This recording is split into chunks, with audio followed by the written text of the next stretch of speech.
Hello guys! Isang manigong bagong taon sa lahat sa taong 2024.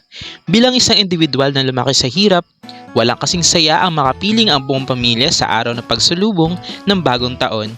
Isa rin ito sa pinakagusto ko na okasyon sapagkat bilang bata noon sa isip ko, makakatikim na naman ako at ang buong pamilya ng mga masasarap na pagkain kagaya ng spaghetti, pansit, soft drinks, salad, at kung ano-ano pang handa na makayanan nila mama at papa para maihanda noong maliliit pa kami.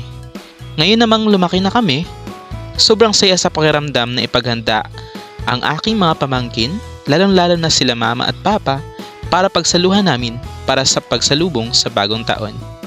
Maituturing nga na isa sa pinakamasayang araw ang pagsalubong sa bagong taon sapagkat lahat ay excited at nagkukumahog para sa mga dekorasyon, paghahanda ng pagkain at kung ano-ano pang bagay na kung saan naging bahagi na ng tradisyon ng mga Pilipino mula pa noon hanggang ngayon.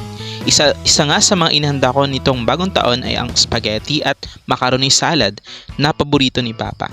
Thank you guys for watching!